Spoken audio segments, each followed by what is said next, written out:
Hello everyone, this is Serious Trivia. Welcome back to another episode of our legendary historical Cao Cao Let's Play. We continue for episode 4 from turn 16, the Harvest Season 193.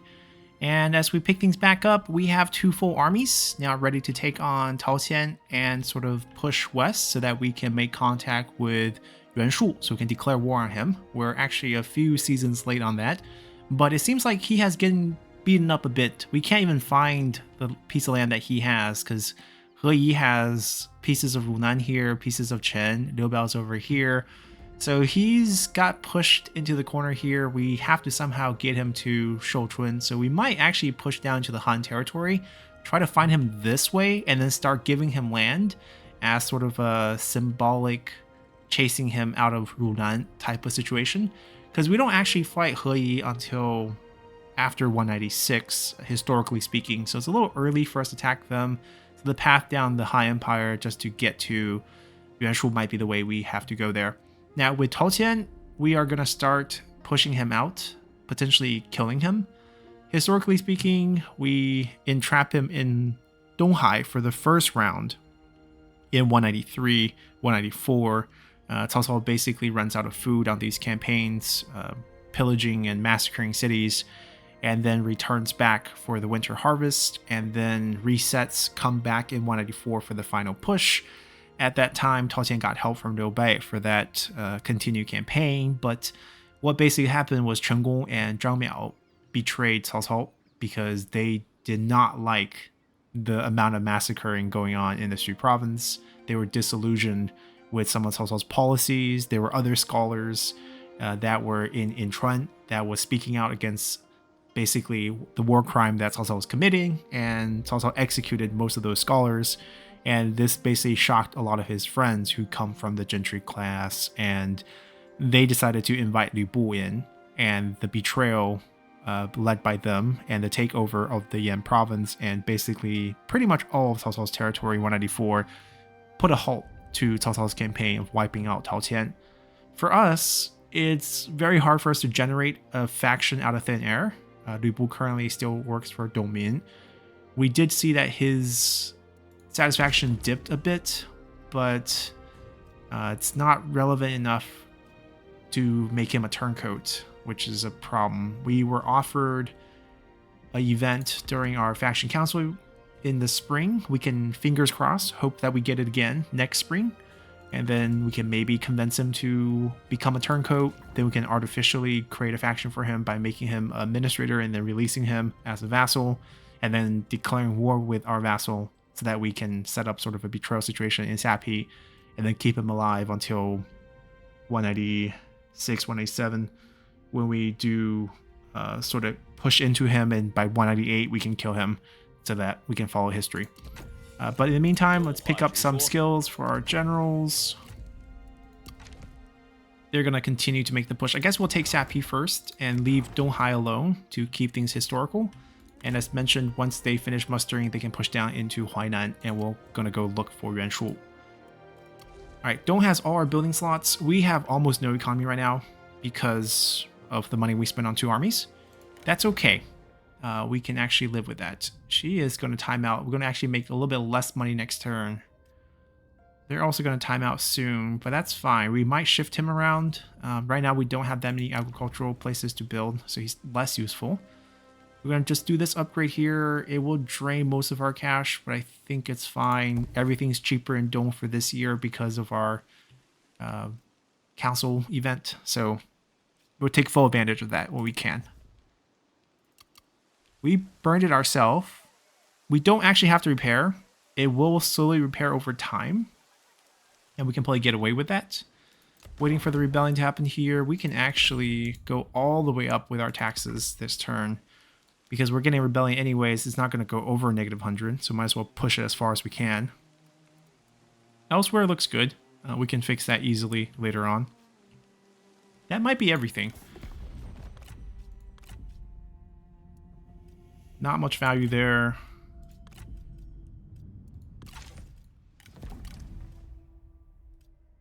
Xiao, when we have more money, we'll probably pull the trigger. He has the disloyal trait, so we should be able to get him regardless, even if we don't get him now. Alright, they're forming another army. I think we'll have time to take this without them counterattacking us. Our son Cao comes of age.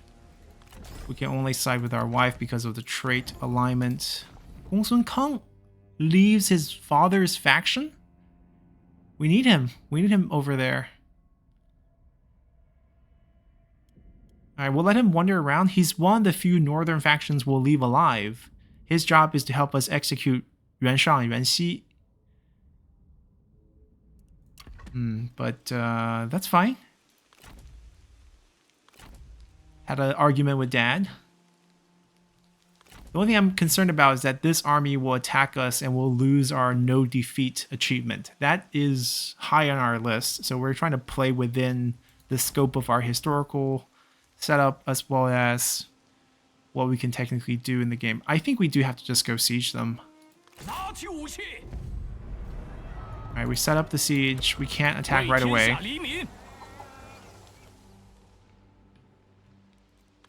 We have the rebellion.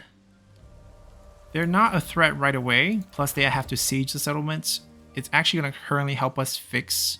No matter how high your negative public order is, the moment you have a rebellion, it goes to plus 20. So it actually helps you fix your public order issues during these turns. We can wait one more turn here. Giving up that 10% is going to hurt. But we can't reach the settlement. I guess we can wait till they siege. There's time. We have one scheme up available. What should we do? Basically, the diplomacy effect has worn off again. And we have another one coming back in 2 turns. So we actually have plenty to use, and there's not a lot that we can do. I could boost this to 92. It would actually push us over. It's plus 10. So we can use it in some sort of deal. Maybe try to get a little money. Okay, Suyo's gone right now, but I'm not concerned. I'm pretty sure we can get him back. He's just basically got a title or something that makes him very happy, which is why he won't betray anyone right now. What deal can we make? If this is close, we can throw something his way, end the war, but then we can't attack Han territory, so that doesn't seem like a great deal for us. Coalition, no one really wants to do that.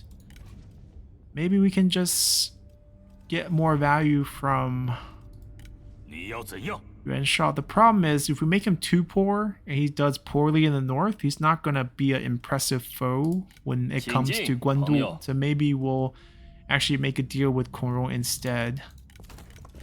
Eventually want to trade with him as well, so this is going to be okay.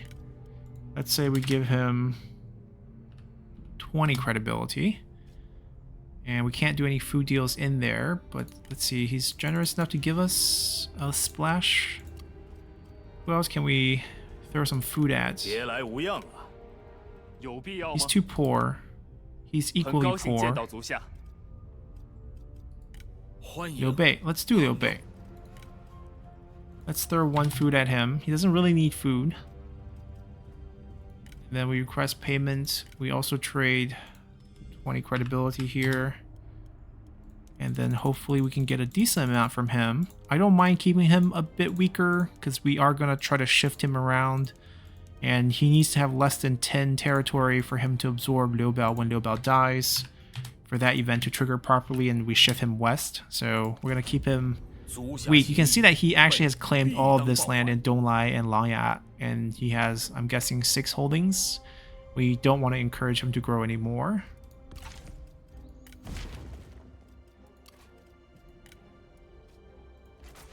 Alright, keeps us nice and healthy with credibility. Have that siege going. Just letting them muster up for one more turn. Squeeze another upgrade here. We don't have any T resources, so we can't go with the T version of the inn, which is the better version, but we're happy to take this.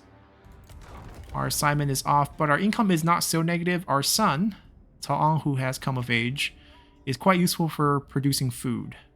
It's also going to give him a decent amount of level, just from the experience of doing assignment, so we're going to throw him in there. We don't really need food right now, but if we're desperate for cash, we can obviously trade those excess. So we'll keep our taxes high. Things are going to hold just fine, and we'll deal with this later. they can move next turn without fully being replenished. Still want us to be a vassal. They're going to pay for it. That peace steal is still pretty high. We'll ignore this. I'm hoping we get some sort of civil war event. It's not a guarantee. Or else we just march towards Chang'an and pick up the Emperor ourselves. Alright, we don't need that. Any special? Nope. No turncoats. So stealing Lu Bu's play out of the question. Faction leader rank up. Now for Cao Cao, Imperious Presence is his unique ability. It's super duper strong. So how you would read this is that you have -5-second cooldown with infinite range. So the entire map, all friendly generals would have a -5-second on their cooldown for 1 second every 4-second cooldown. So basically every 5 seconds you have a -5-second cooldown, which means you are getting double the cooldown reduction you normally would. So your abilities would be up twice as much, essentially. And that is very powerful.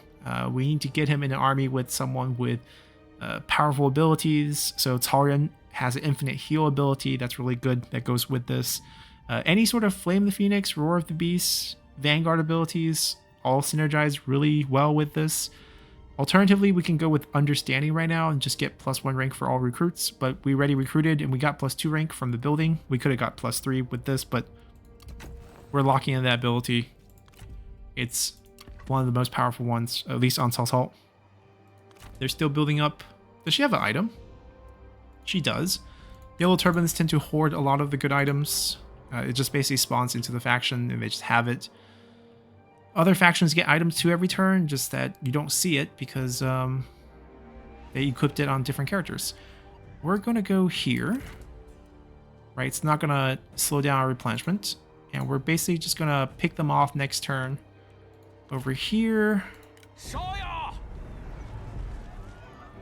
The siege without siege weapon is going to be extremely messy, so I might actually just take the Pyrrhic and replenishment slowly, because after we wipe him here... Oh, actually, I know what I'm going to do. I'm going to delegate the battle, take the really bad... Yep, really bad casualties. And then we're going to sack and withdraw. There is no raise function for Cao Cao. Only Dong Zhuo's faction have the raise capability after taking a settlement, but we do basically burn down the settlement by 1 level, take a bunch of money, and then leave, kill 80% population. It's not 100% like Cao Cao did historically, but as close as we can get.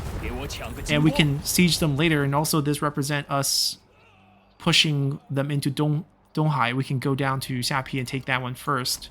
And we also replenish back on friendly territory, so things will go a lot better in order here if we do this.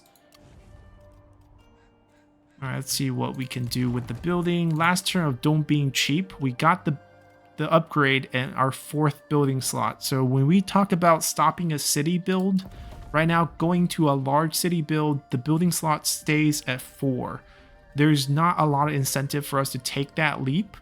The amount of food, -4 more food, you get 25 more peasantry income, 25% more commerce income. Those are very small gains. 4 points of prestige is also not a big increase.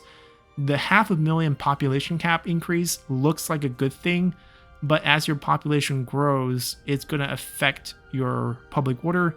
And in the early game, there's really no incentive. In the late game, having a high population equate to things like better replenishment, better income boost, faster construction time, and once you hit 1 million, you actually get an additional building slot. But you can get to 1 million with just the city build, which is good enough. If you have 2 more counties, each county is 500,000, you can actually get to 2 million, and then you have another build, but you don't really need that many builds early on. As you can see, we don't have enough reforms to unlock higher tier buildings. We don't have enough money to build multiple buildings. Just trying to build out Dong in this year basically drained our cash if we wanted to keep armies growing at the same time. So just stop at the city build. It's very efficient. You can win the whole game with just city build settlements. Essentially, you're capping the level of your building chain to 4.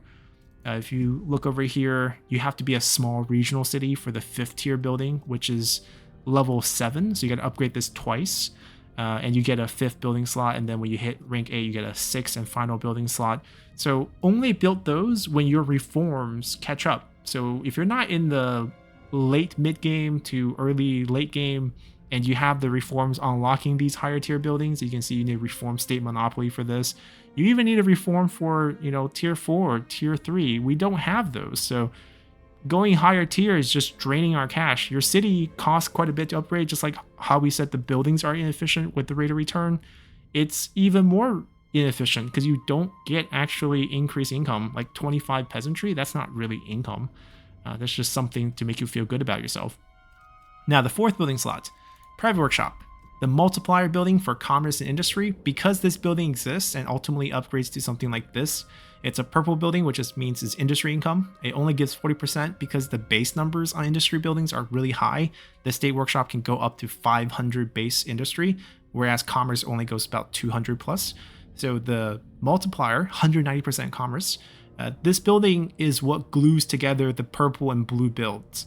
You have this, you have base commerce building, you have base industry building, and this boosts both of them. And that's why you want to combine those two builds together. Anyways, we definitely want one. And so very cheap upgrades, a very cheap building chain. The base cost of the building is low, the upgrade costs are low, and you still get the same 10% blue building discount for being a purple building. So you're sort of synergizing that to help your blue building, in this case our inn and our port, to upgrade cheaper. And then ultimately we have a very nice income commander here in Dong. So that's the hopes here. Let's get that going. We still have a bit of cash raising that settlement. See, this is why Cao Cao did it. He needed money, and that's why he burned those places down. Pengcheng, these are fine. The level 1 building is the most efficient. Going for level 2 is just way too expensive. We can hold it at level 1. Here, ideally, we get this upgraded nicely to a small city, pop in a private workshop to synergize between the two, and then ultimately get a port, which also is more commerce income. But right now, that might be slowed down. That's very expensive for what it is. We're never really going to upgrade farmlands, even though it's worth noting, Cao Cao's farmlands are good. It's his faction unique version that you can build. You can build the regular one, but you would probably want to build your faction unique one. And these basically gives a little bit more food, or actually you lose out a little bit of food, but you get additional replenishment and a massive discount. So if you notice here, a regular farm, the tier 5, it's basically 10% discount for red buildings, and then boom, minus 15%. That's the same for all the color combinations. And then you get 10 food here, a little bit of prestige, upkeep cost. Cao Cao's version, higher upkeep cost, same prestige, a little bit less food. Instead of 10, you get 8. Reserve capacity is kind of pointless, but it just represents sort of how long you can withstand sieges in the settlement. It's a military building, it's a Twin Tian garrison. And then you get 50% replenishment. That is key. That's local replenishment. The wheat farms north of the Yangtze River in the game are all wheat. South of the Yangtze River is all rice paddies. And the rice paddies give faction-wide replenishment boost. So Cao Cao's faction will max out replenishment once you go south. Makes him insanely easy to play, insanely strong. And you can also see the minus 50% military building construction discount here. So instead of 15, you get minus 50. Basically, if you have a farmland, you can turn your Twin Tian, it goes with each other. You see the minus 50 construction costs with the agricultural garrison. It's designed for you to have these sort of military builds in these farm countied commanderies. And you can even add in a forge if you go down the red tree and start getting items from it. You can build these cheaply. The infrastructure is terrible building. Just don't go with this. Even with the reduced construction cost, your upkeep return is going to eat into you. And you don't need that much garrison. You already see that the garrison's also upgraded here. You get cavalry, you get fancy spearmen, you get some melee cavalry. Whereas here is just a bunch of bad spearmen and a bunch of bad archers. Keep these buildings safe. All right. We're not going to touch that though. There's no point for us to waste money there, especially before we get a nice red building that Twin Tian synergy. And also we're probably going to give it away to Li Bu if we get a chance. Which means we don't really have anything to build except for this upgrade, I guess. So let's do it. No administrator kind of hurt, but we're not close to getting marquees, so we are not going to get another administrator anytime soon. We're just going to live with the cost, and that's pretty much it. Let's continue here.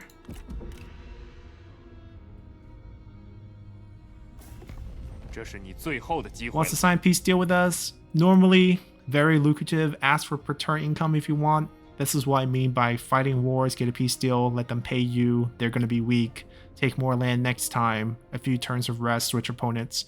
But we're here to wipe them out. Ooh, Liu Chong with a big army stack. He's usually very passive. He might colonize Luoyang, but that's about it. Don't have to worry about that. Request Cao Qian join their war. Okay, so this represents a bit of the proxying that Yuan Shao did in his war with Yuan Shu. Technically, they never fought each other. They're half brother, half cousins. It's weird to say that because they started out as brothers. They have the same father, different moms. His mom, Yuan Shao's mom, was a maid, and Yuan Shu's mom was a main wife. Yuan Shu was the younger brother. Yuan Shao was the eldest, but when Yuan Shao was coming of age, his father's brother, his uncle, died without any sons, and his uncle had an imperial title. So the Yuan clan, which is a very prestigious clan in the last 4 generations, decided that this title would have been wasted, right? The emperor would take the title back if there's no one in line to continue the title. All right, if you get like a second marquis title and you die, your son gets it. So they decided asking everyone in the clan, anyone have sons that they don't need or want, to give over to their deceased brother and have him continue the line.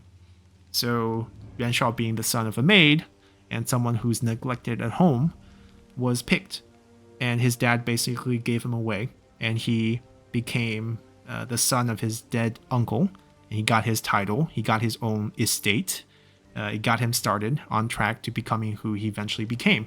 For this, Yuan Shu basically they don't like each other.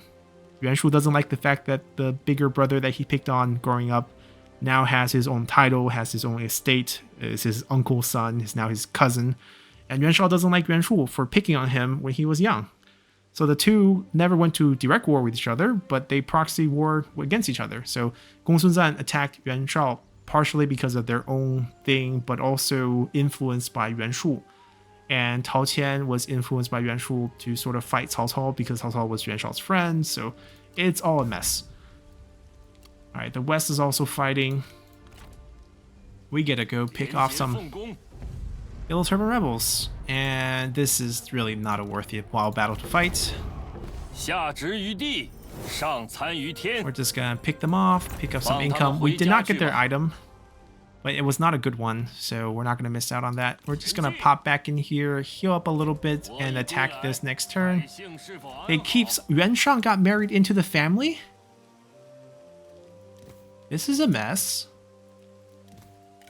Yuan Shao's youngest son just came of age a year ago and immediately got married away to... Oh no. The only female I can think of is Lady Mi. We can check. Did he really do it? Oh, he adopted. Fake adoption. She's also a bandit. Ringleader is a bandit trait. Interesting. Okay. I'm guessing we killed him? Yep, we killed him. Oops. Cao Shan's still alive. Both sons didn't go into politics, so when Cao Qian retired, Liu Bei took over. His court really liked Liu Bei, and they basically elected him. Oh, this is mod related. Put Guan Yinping into the family so that she will come. Guan Yu's daughter from the MTU mod. Slightly fictional. Guan Yu did have daughter, but the name is not known.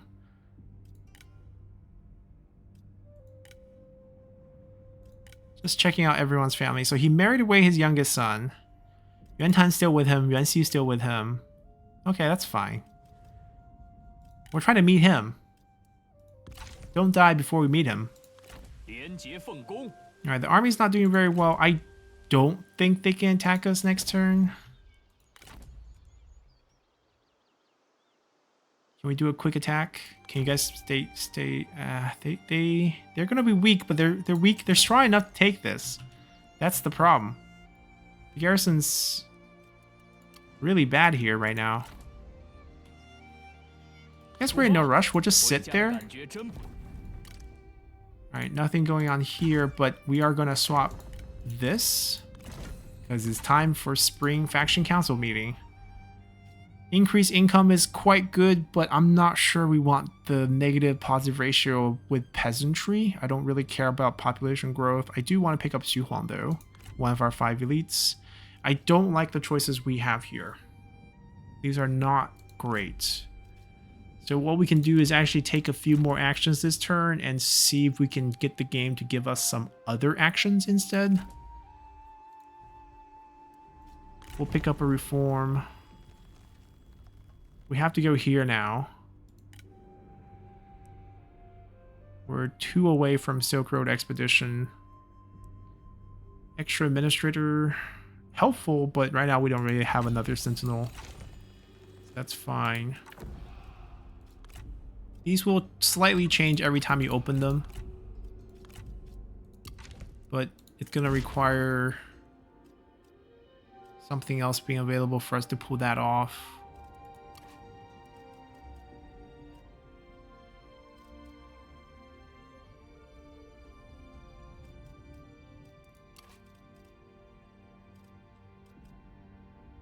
Plus 20 public, plus 15 credibility sounds pretty good. We have a bunch of problems. 12 turns, but only 3 turns of the effect. 50% movement. Oh, I can move Cao Cao's army potentially into the... Yeah, that's actually pretty good. Minus how much? Plus 15. Okay.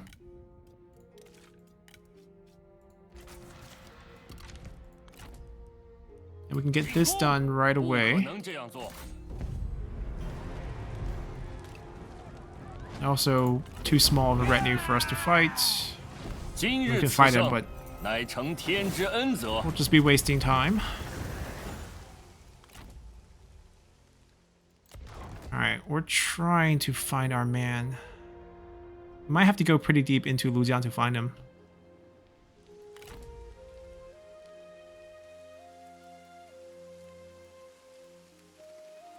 Yeah, the casualty ratio of the last fight was quite bad. Do they have the water clock? Please take it.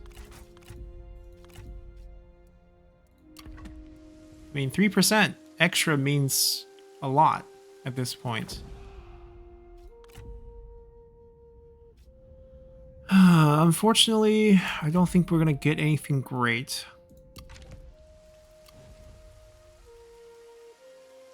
Right, 200 industry, 50 minus 50% on that. 200% on. Instead of 280, we're gonna make 180. So we lose 100 on that. 200% of peasantry, we do make 190 extra, so that's good. That's a good ratio. This is a terrible ratio, but still, only losing 100. Another 100 here. It's net positive, I'm sure. Let's do it then. We're making 992. The experience boost for the units is okay, but I don't think we need it. 10 turns. Can we get Tarin on that? Tarin has the infinite heal ability. We're trying to get it out. They will only pick the income source that you have the most of, so yeah, we're making extra here. Could we go back, cool it down a little here? We can, which means our public order situation is going to go a lot better. Not building that, not building that. That upgrade is something we do want to consider. So this is the corruption reduction right now. We have 1% corruption, not a big deal. So we don't have to touch that.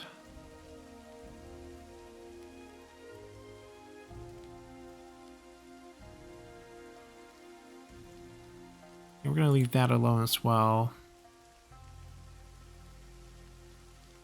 We're too poor to build it. That's the honest truth. So we're going to leave that alone. We're going to reapply these. Lady band for income. We're not building anything green, so this potentially, but we don't have the capital, so we can't send him in for that.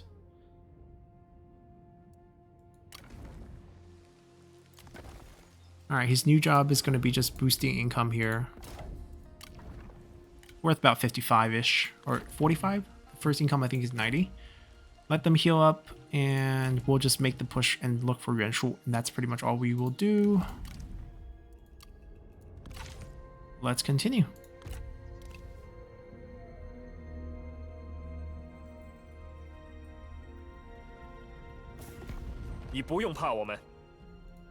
He will have to pay us for that. Now, we know Chen Gong works for Tao Qian, so if we wipe him out around this year, fear of assassins, you boast to your guards, 6 cents to protect you, conspire with servant to prove it. The servant arrives to play their part with a dagger secreted beneath their robes. We either do nothing, pay the 50 for this. We expose him, we pay, and then we make it more difficult to get spied on. I don't... we execute him. We basically trick him into doing it, +2. I don't want to do this event, actually. I don't want the -10 public order. I also don't really care for this to pay extra 200, so we paid the least.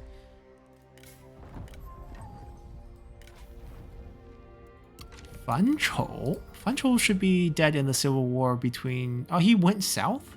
Randomly generated. He was sort of the third man with Li Jue and Guo Si. We're going to go attack this ourselves because they're super annoying with the build-up and we just can't take Sap He, which is slowing us down. Finding Yuan Shu is more difficult than we thought. Liu Biao took this as well. So Liu Biao is beating down on He Yi. Right, Liu Biao's going to be our neighbor here soon. That's okay. Alright, we turn around. We take Sap He. I don't want to take casualties over the delegate, but it's low. It should be fine. Yeah, that's totally fine.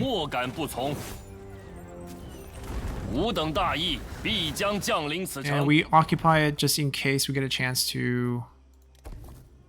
I tend to not sell food, even though it's going to lead to quite a bit of excess for us. I'm going to demolish that. Multiplier building is also kind of pointless. We'll put a state workshop in there.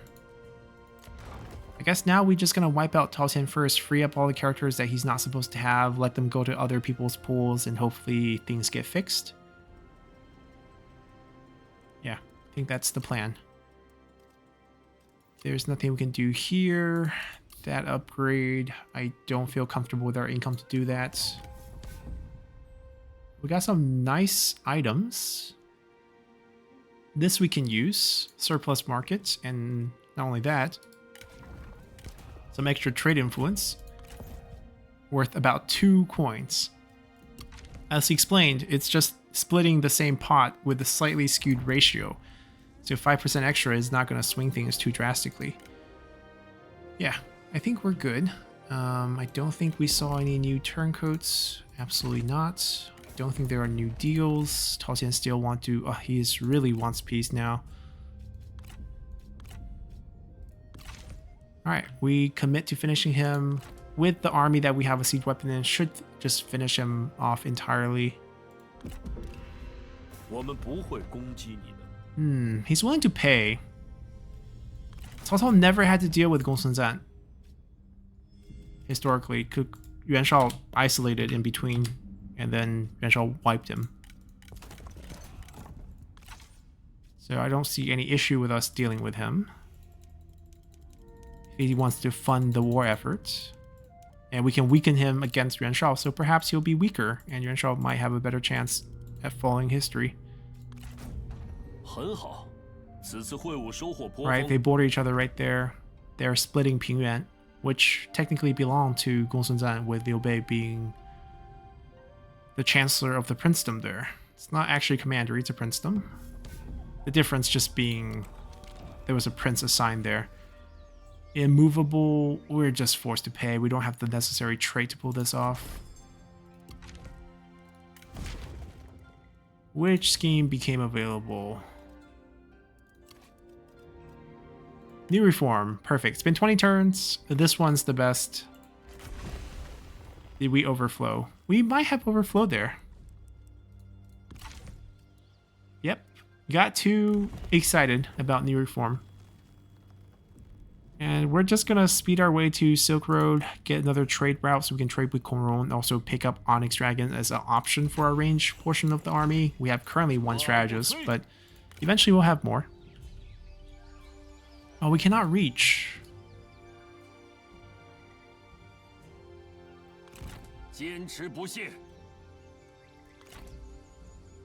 Okay, they know what's up. Now I can move Xiahou Dun a bit. He can continue the task. Oh, Huang Fusong, the leader.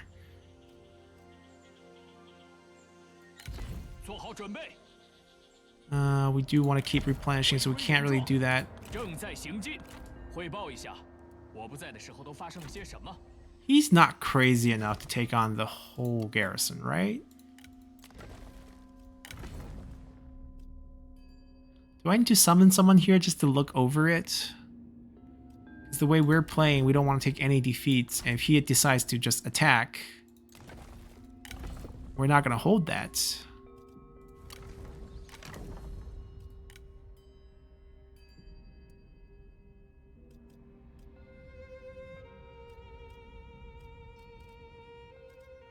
Okay. We could recruit, say, one of the vanguards.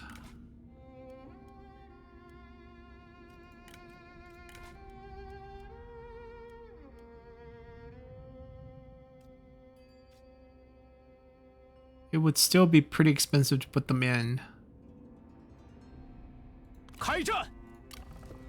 But it should discourage him from doing anything, and we also get Flame of the Phoenix so that we can win the fight if it gets down to that. I'll pay for the cavalry for this turn just to discourage him from attacking. Yeah, the no loss rule is definitely changing how carefully we play. Nice little administrator level up. He should just turn away. We're not going to keep him administrator all the time, so I think we can leave him here. Let me get rid of Zanba and put him elsewhere. They also like each other a bit more, even though Zanba is active in this region, but we might have to shift him back later.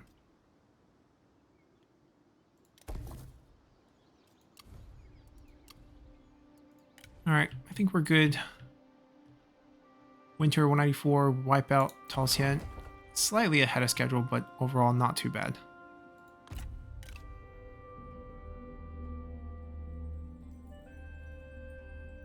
I mean, Winter 184 is really Chengguo's betrayal.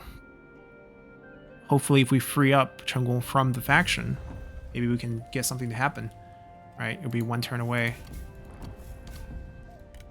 Ooh, something happened. A lot of people ditching.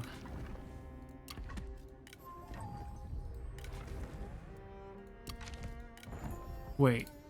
Approacher could be a bandit. Oh, it is a bandit, but not willing to spy. Can't really recruit him, even though that's pretty attractive.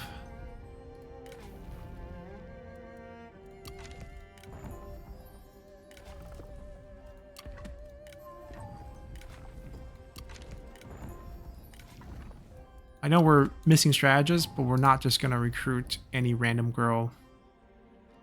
Hao Meng. Work for Lu Bu. We can technically set him up. I'll pay. Nope, we're going to just pass on this. I mean, eventually, we're the one who sort of chased Yuan Shang out and kill him, so this fight would be fair. Alright, we'll be right back.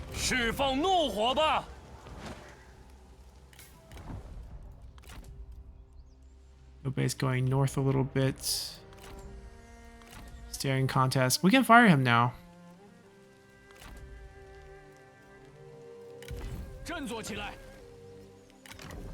He can go to someone else. We can banish him for a little bit of cash. Should have done that after we used the faction council in spring. We're going to be very aggressive here. It's all High Empire. Where is Yuanshu? Alright, time to end their faction night battle to lower their morale a little bit more. Let's go.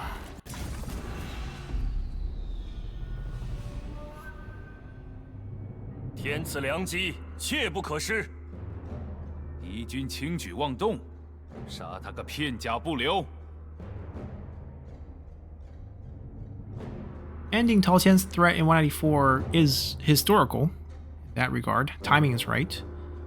Because Cao Cao gets stopped in this campaign by Chen Gong. Hopefully we pick him up.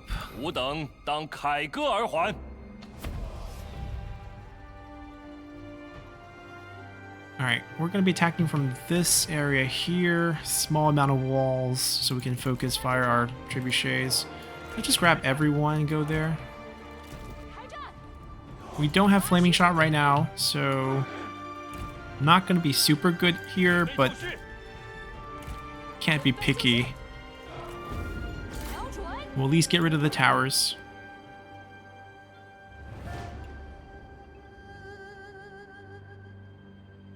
Yeah, accuracy is not going to be super good at rank 4 either. But at least it's not rank 1, so always think about the bright spots. We got the gate taken out, but only 3 shots on the tower. That's going to take a while. If it was Flaming Shot, it would just spread the fire and burn. And we have more ammo to do other things. This is going to be tricky too. We already burned through around half of our ammo. The only thing promising is that the tower is weaker than the fort tower, and we just need 4 shots, I think. I think it's 25% per shot. If we can even land 1 shot, please. 27% for a shot. Unless it's 27% for 2 shots, then we're in real trouble.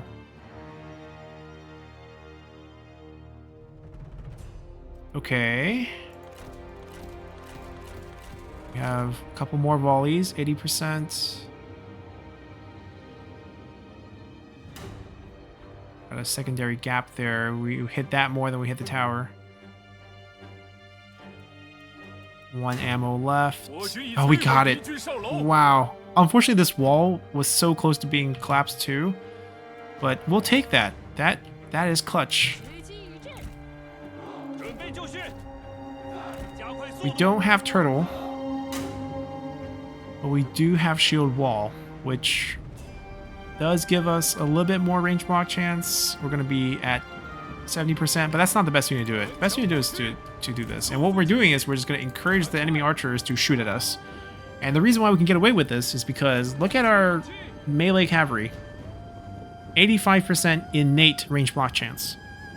20% extra because they're recruited on a commander, and commander has a skill that you can pick up, which we did pick up on Cao Cao's skill tree. That gives 20% extra, so 65% to 85%.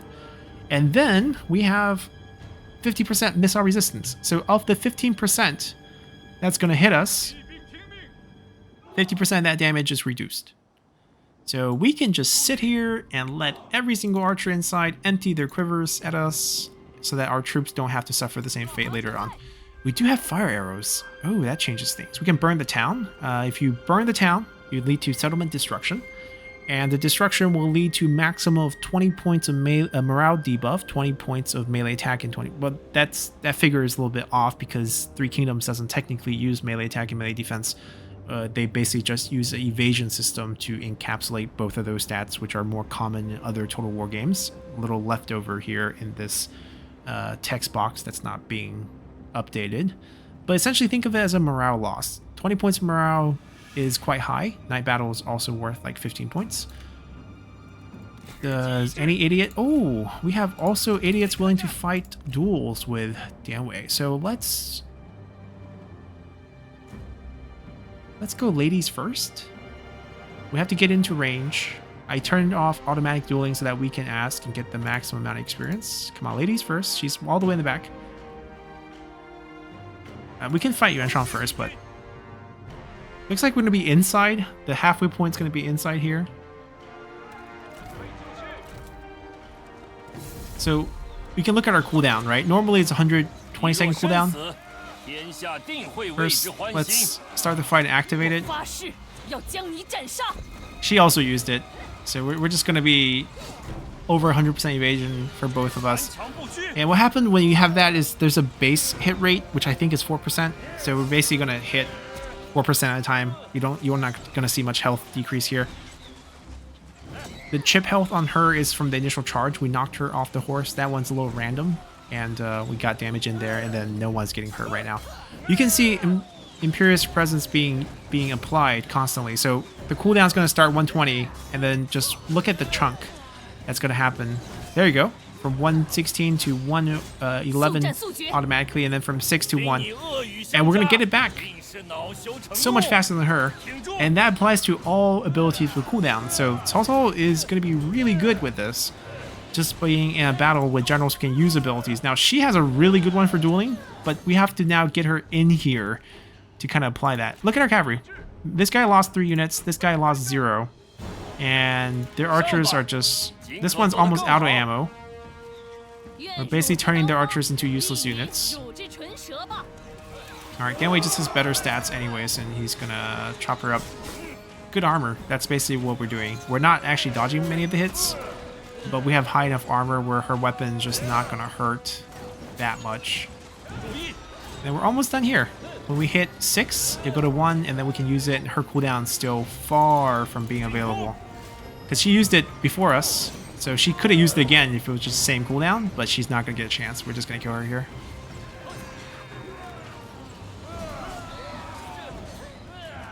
That archer is done. That archer is about to be done. These guys can't really find an angle, but whatever. Oh, how are we killing her? He didn't take any of the limbs. Alright. He's just having a little fun. Then we can ask for the second duel.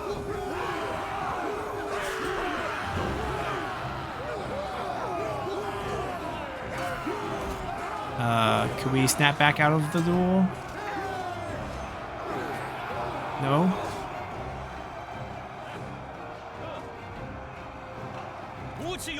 Huh. Get mounted again. Don't just fight there. Yeah, at the end of the day they killed 3 cavalry units. There's a couple guys with archer with like still ammo, but they have weird angles, so they're not actually shooting us. Wait, what's going on? Why can't I get a second duel out? I mean, let me try to kill the strategist if I'm going to be sitting here killing. Alright, get back on the horse. It also works. Just don't get dismounted. We'll go through the sword. There we go.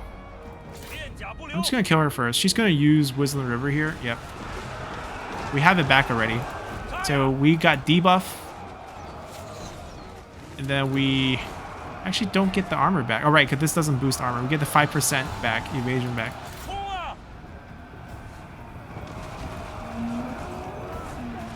I actually think it's better if we dismount here.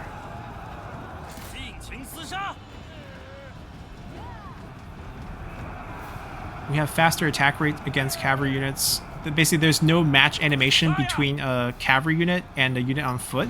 So we get to swing at full speed at just a random object. As long as we don't get distracted by other units, we actually attack much faster. Oh, we're just getting distracted though. But that's fine. So you can see she's knocked out. She's going to be running away. Some of her units. So for archer units, when you run out of ammo, it affects your morale.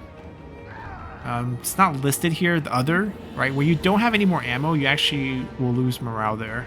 And there's also a shock morale of their leader routing away. More of a shock once we kill them. Alright, let's see if we can squeeze her here by the edge of the wall and we can get the range to debuff Yuan Shang here to speed up Dianwei's kill. And then we can start moving our infantry in to force the next phase of this fight. We're just removing the enemy generals first.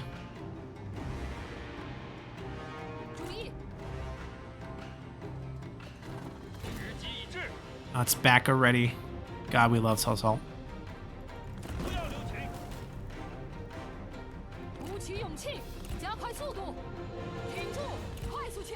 We might have to go inside. We might not get enough range here. We'll see if he highlights. Oh, he's just slightly off. We gotta go squeeze in a little bit. There we go. And then we are out. Did we get dismounted? No. Nice. And you see get chunked instantly. No evasion, no armor, just death sentence here. And he's down 2. Alright, just attack there. It doesn't seem like they have any threats from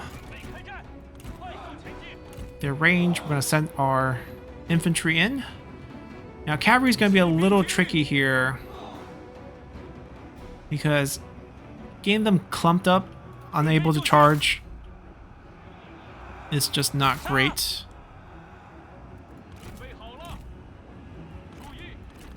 So we're probably going to rely mostly on our infantry.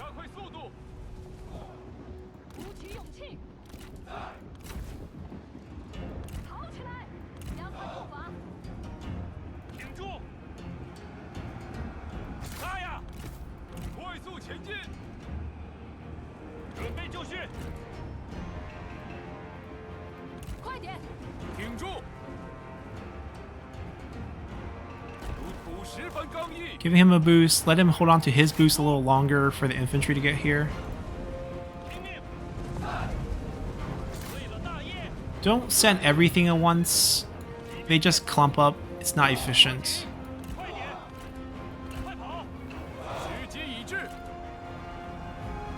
About 8 more seconds. We'll debuff them. Charge. And then once the infantry has engaged, we'll buff them as well. There we go. Wow, immediate rout. Alright, we might have more space now. Let's go, go, go. Go a little farther.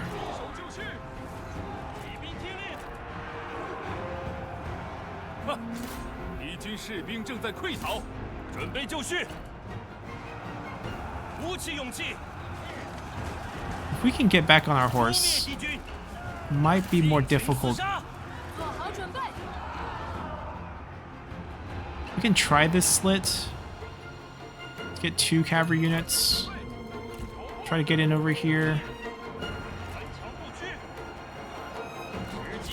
We have no slam abilities here on any of our generals, unfortunately. So this is just going to be a slog. And we will eventually grind to death here, so we're going to pull him back. Let the infantry handle it. I'm going to try to open up a separate front.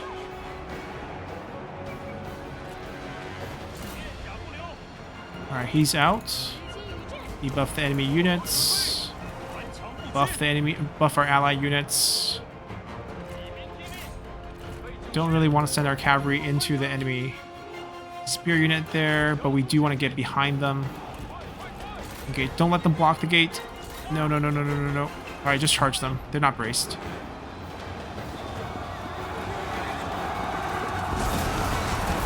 And then keep charging, keep charging.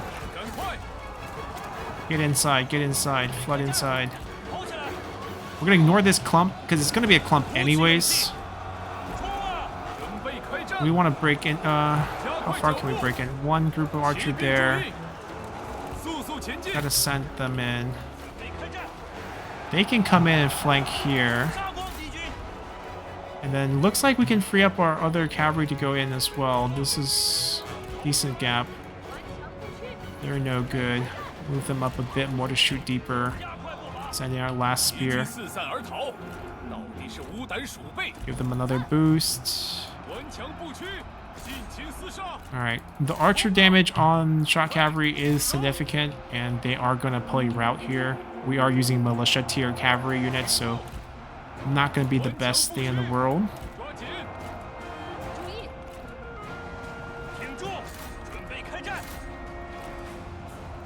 Alright, at least we have a flank going on here, which speeds things up tremendously. You can see the chain routing potential here. Yeah, we go in there, debuff them, charge, charge, charge. Alright, they're trying the best they can here. Go, go, go.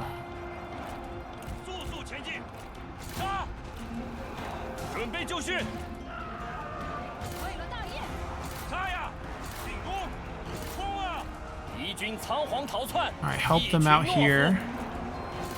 The melee cav are going to be better at dealing with the archers inside, and then we can put our calves in position to flank. Oh, the entire front gate has broken. Oh, the inside have broken too. See if we can reach the enemy. They have block barricades here, so we're going to have to loop quite far. Have to just chase down these cavalry units and then route this way. If our archers can shoot at the barricade and burn that down, it would actually speed things up. Another burst. Do we have any infantry in the back? Yes. Stop the enemy units from escaping on this side. So also can jump on that. Just kill, kill, kill. Kill those. Go, go, go. Alright, that's going to burn down pretty fast, and maybe we can run these two cavalry in once the fire's out. This is just a cleanup effort. Make sure they don't recover elsewhere, and then we have to go debuff that again, kill a little faster. Let them out. There we go. Now we have a path.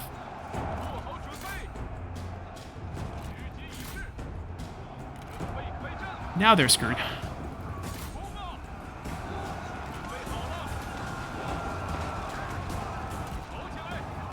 Yeah, there's no need to clump up that pathing. Just try to get them around. And then just keep charging through. Nice pursuit here, and give up on the cavalry pursuit. Go immediately for the range. And we're hoping we just get an army loss situation and we don't have to charge all the way in. But we might have to. Not a big deal though. They don't have much left.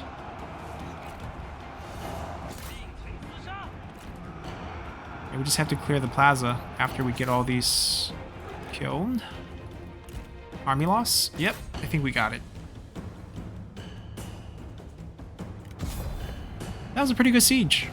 Kept most of the units pretty healthy, cycled abilities decently well. No giant smash abilities, just a lot of boosts. And debuffs. And Cao Cao's no more. Let's see which one of his generals are willing to come into our pool in the recruitment next turn, and see if we get Chengguang that way, and maybe we put him in Xiapi as a proxy for Liu Bu or something like that.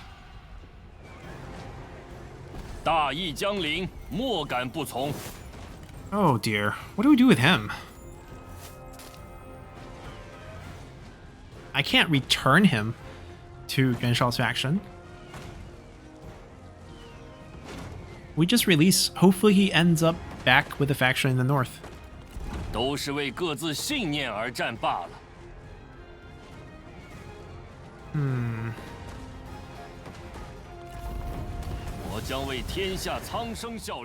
Garrison game. Following the town's capture, you ask what should be done with the imprisonment of the town's former garrison.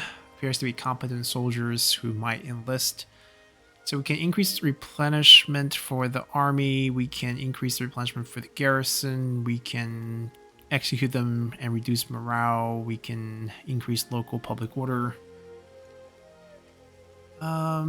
We didn't take that much casualty to warrant this one. If we did, this would be nice, but we didn't. So I think all things considered, we probably just take the beloved lord. Wiped out Cao Cao, got our path to glory, a little bit of bonus. And the next goal is to pick up Luoyang, which is important because we're supposed to pick up the Emperor around 195.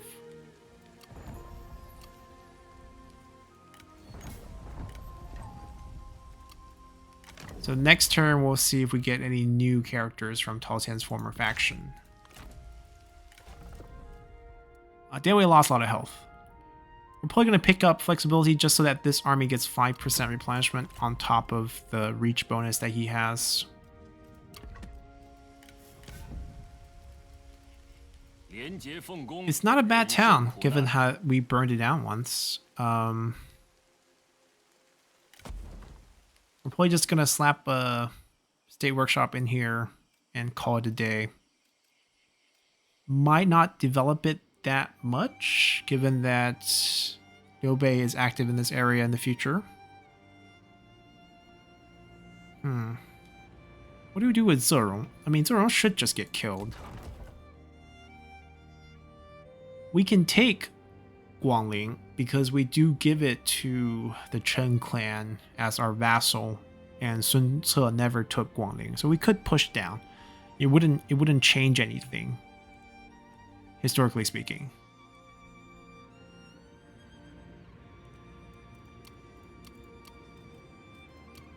All right, we have currently Zanba doing nothing.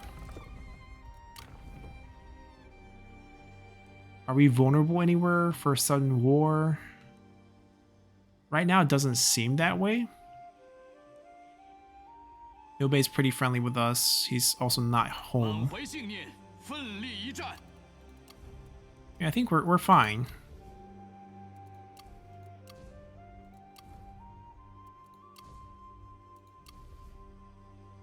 Probably just get Luan upgraded. I mean, Chen is where we have administrators, so it's like this is an efficient place to upgrade. It's not going to be an income commander though, so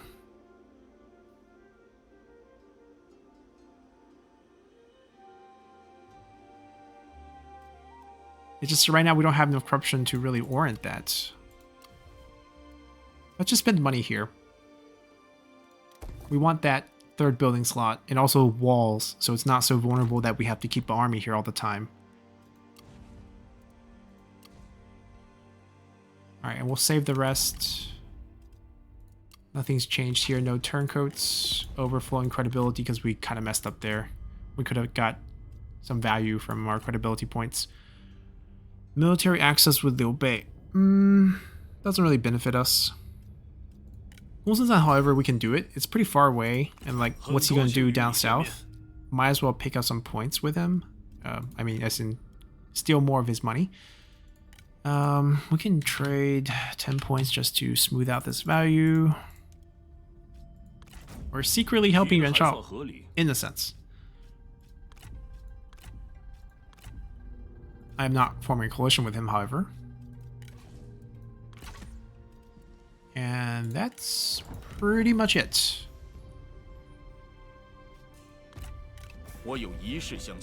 Nope, he wants every item. We're going to take Donghai's fishing port just so that Liu Bei doesn't take it with his unity mechanic. He can take Han territories. So we'll just give this army something to do, and then we're probably going to take Guangling. They're fighting He Yi as well. Oh, go ahead. I mean, yellow turbans. Everyone can have a shot. They ran away. Smart man. We do have to siege for a turn. No strategists.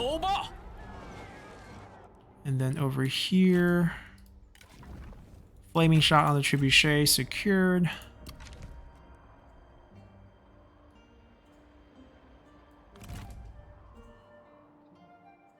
I don't think we can reach that next turn. So we should march. We're not going to replenish here anyways. This way we can guarantee that we can strike that next turn.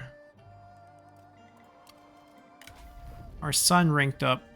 Now, the problem with Talang is that historically he dies young. So I'm not sure what to do with him. I can stash him away as a random administrator. Right, you can provide a little bit of food, a little bit of reserve, a little bit of peasantry income. Keep him at home in Xuchang. Like, we bury him, basically. Yeah, let's do that. Let's do that. Alright, we're going to swap him back next turn for the faction council. We should have an extra trade agreement next turn as well. See if we can lock Koro into a deal. Everyone's very happy these couple turns. So no turncoat scenario here. I'm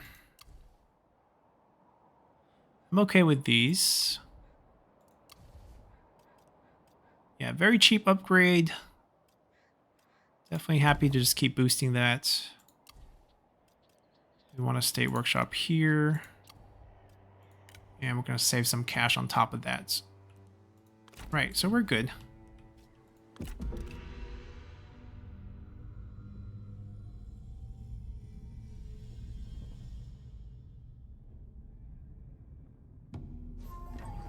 Huangshao gets destroyed by who? Liu Bei? Liu Bei. Okay. I'm going to just assume that's his presence in Pingyuan. That doesn't hurt us, because we can also assume that's his presence during Guandu with Yuan Shao. Ouch. Just a March event. Not going to hurt us too much.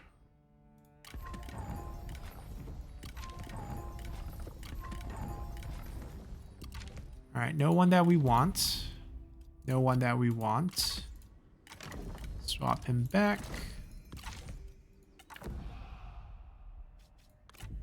A random character added to court. Continued faster build-up in Dong. Any other options? Chen. Dong is still probably better. This fixes the public border issue quite a bit. But I'm curious. It's probably a really random character, but we can go for that just to see what happens. They should show up next turn.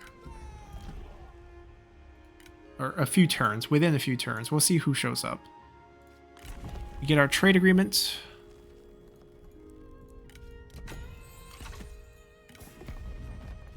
And we lock in Koro, who's very happy to trade.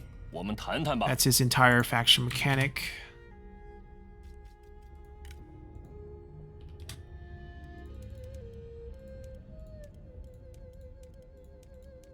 Yeah, it's not only how much money we can make from... Wait, we're really off on here.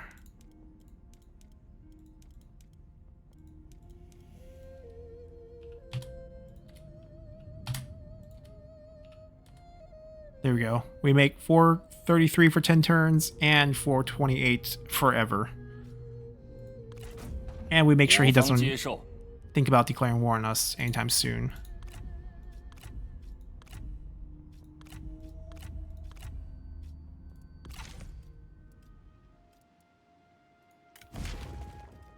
One available scheme.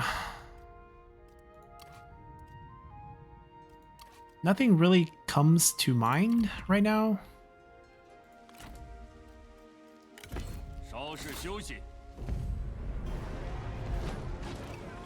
We're just gonna grab that.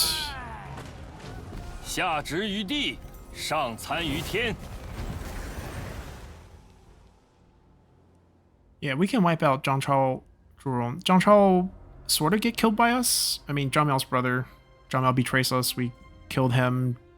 Yeah, so makes sense. They have no siege weapon, which is another reason why we're gonna suffer another huge casualty situation here.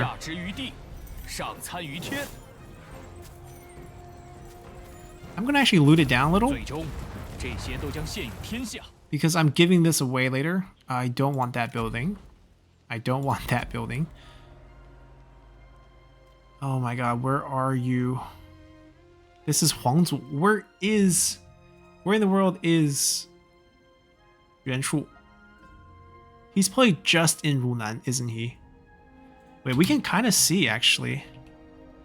Nope, no bells there. No bells there. Huangzu is there. Huangzu should have both of these. Han Empire has both of these. Liu Biao, Liu Biao, Liu Biao. I meant no, maybe, yeah, it's Yuan Shu. Oh, he's okay. So he's stuck in Nanyang.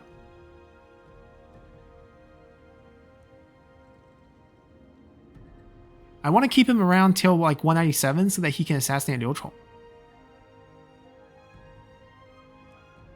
All right, I mean, no sweat. We grabbed Shou Chun and then we're gonna hold on to that potentially as a trade chip. Hongzhou's supposed to die of old age historically or natural causes, and then we take this over. We can betray him for that. This army can sweep through Guangling, and then we can go back. This should be strong enough to withstand. Okay, we're gonna pull them back.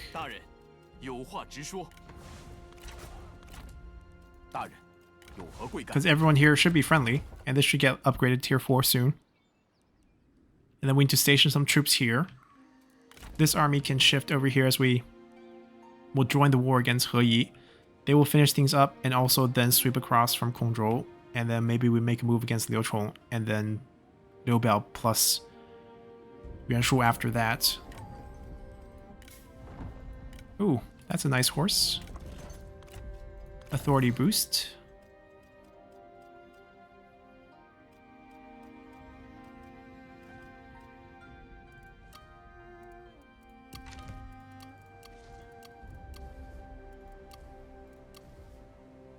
We're making decent money. Chen's gonna get another rebellion soon, but that's not a big deal. Dongwei is where we want to focus our buildings on. They're gonna be pure income, so we're gonna upgrade that. Do we want a 5th building slot? Not really. What would we build there? Land development? I think it's the only thing that comes to mind. Get some more base income. So it's like 2 upgrades for decent cost. We don't need it, even though I know we have extra build slot. Just we don't need it.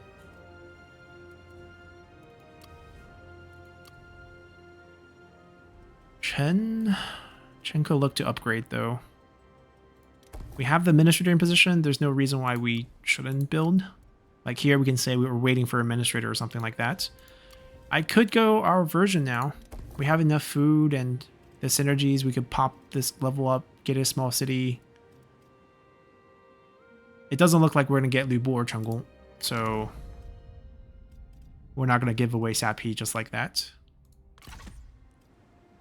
Maybe some trades with Liu Bei, but Liu Bei never really held on to Sapi either. Lu Bu took it away from him. I can trade it for the piece of Dong, perhaps. If he's interested in that, we can cancel this.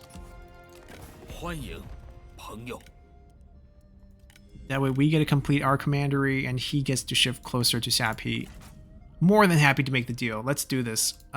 He wanted that clay rat. I don't actually really care about that one, but just don't want to sell him stuff. That's Talon's armor, but it's not that great. Let's throw him some cash, some credibility.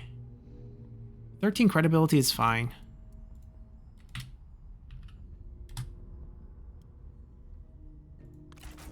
It's a big income boost for us. And we can potentially shift Liu Bei to his proper area. Right, that's 300 income added to the industry. And all the ratio that we get from that. We get iron mine on top of that. We don't really lose out on much, so win-win-win for everyone. Alright, let's continue. See, this doesn't make sense. He's jumping the gun here. We were very friendly.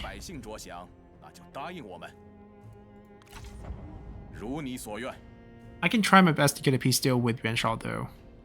And wait till Guandu. There's enough turns in between. Ooh, that's one aggressive stack. The Han Empire strikes back. We get to pick what class of character we want. So, Wisdom should be a strategist. The others, I'm not so sure. Oh, no. Oh, never mind. Wisdom is a vanguard. Oh, they do tell you. We technically need strategists, so I think that's the way to go. If we're going to get a random character, we might as well get a strategist. Stern, relentless, ambitious. Not terrible. We also start out with flaming shot, rank 4, so we get fire arrows and wisdom river here like this. I don't know how long we'll keep her, but she will do for now. Alrighty. So our current problem is the AI decided to declare war on us super early. Yuanshao's not strong, but still a threat, so we need to prep a way to defend against him. It might be time to try to exit this war so we don't have to worry about the Han striking back. Oh, Don't Bai as an MTU character. Slightly fictional. I mean, Dongzhuo did have a granddaughter, but she died. If she died, maybe we set her up with our dead son, and then we basically collect an MTU character who's also a strategist. We can think about that. There's certain things we can have leeways for. Right now, the goal is to end the war with them so that we don't have to deal with the Han. This army can push over here against Heyi. That's their capital. That's their last piece of land. We grab that, we go to war with Yuanshu. And then we push Yuanshu somehow over here. That's the difficult part. How do we push Yuanshu over here? One idea is that we go to war with him, we beat him up a bit, peace out with him, give him a trade of the farmland here, like basically give him this piece of land, and then give him this piece of land, and then give him this piece of land, and then we take all these back and we chased him, quote unquote, to this piece of land. Because I can't trade for his capital, which is in Nanyang, but we need to chase him away from Nanyang. So it's a little bit complicated maneuver. As long as we can defend the north, it should be fine. That's the only headache right now. Zanba's probably back on duty, will defend Adong, and things should be okay. So hope you guys enjoyed this episode, and see you all next time. Bye!